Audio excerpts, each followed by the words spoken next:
Yo, welcome back to Xbox Game Pass Gems, where we find some diamonds in the rough on the Xbox Game Pass. And today, we're talking about The Wandering Village is a strategy game coming from the publisher Strafon, who has to produce a few other strategy games, but it seems like this is their biggest yet. The original game preview dropped in 2021, but has since landed on Xbox Game Pass last month, so you know I had to scoop it up. Since the game is just a preview, this is more of an impressions video, but let's get into it. After you get this super cool, very indie welcome screen, you can choose from 4 different difficulty levels: tutorial, novice, adept, and master. You can unlock further modifiers as well once you complete at least one playthrough. Look, there's a lot of things to click on the screen, but once you get the hang of what they all do, you're in good shape. I did a short playthrough on tutorial. That tutorial automatically actually flows seamlessly into a novice playthrough, and after a little hand holding, then I cranked up difficulty and I was zipping around in no time. Click here, prioritize this, deprioritize that, all the other good stuff. How good I was is actually up for debate, but all I know, I was having a good time. The Wandering Village constantly makes you make hard choices as you go up in difficulty. Resources become more scarce, leading you to turn people away and even hurt the Anbu,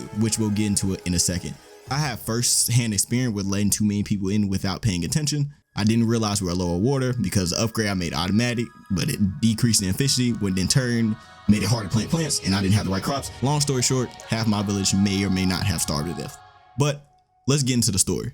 Toxic spores have ravaged your land, and you discover an Anbu, a giant magnificent creature with a giant plateau on its back essentially. And to escape the spores, you live up there, and I'm not sure whether the Anbu knows or really cares that you're there until you start messing with it. You then have to keep you and your villagers alive. The game twists the whole strategy farming genre in a new way by making you move through different biomes, because the Anbu does move. The different biomes also change what crops can be planted, how much water you have access to, and other factors. The game revolves around keeping your villagers alive and happy, but also keeping the Anbu alive. Whether it has to be happy is up for debate. Now, either of those is a task. There's a ton of resources to manage that interact with each other. I won't go in depth about every single system, but I'll give a brief preview. You have your village where you build homes, gather wood and stone, farm, collect water to feed and keep everyone alive. People also complain about the lack of decoration and food variety as well. You'll be constantly doing research to change your primitive village to a still pretty primitive village, but a self-sustaining one.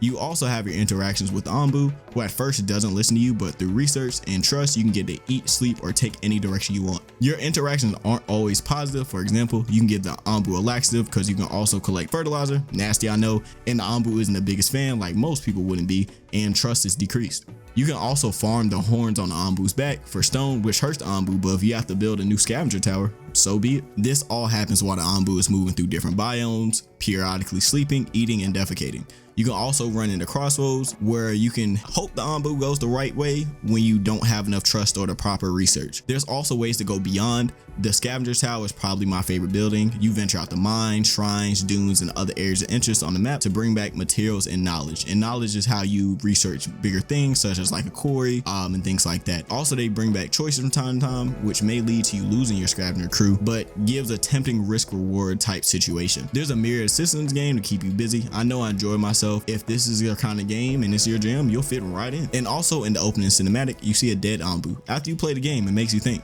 was it the poison or was it the people? And also, don't forget to comment any other games you'd like for me to review on the Xbox Game Pass or not. I'm open to everything. And here are some other reviews. Have a great day.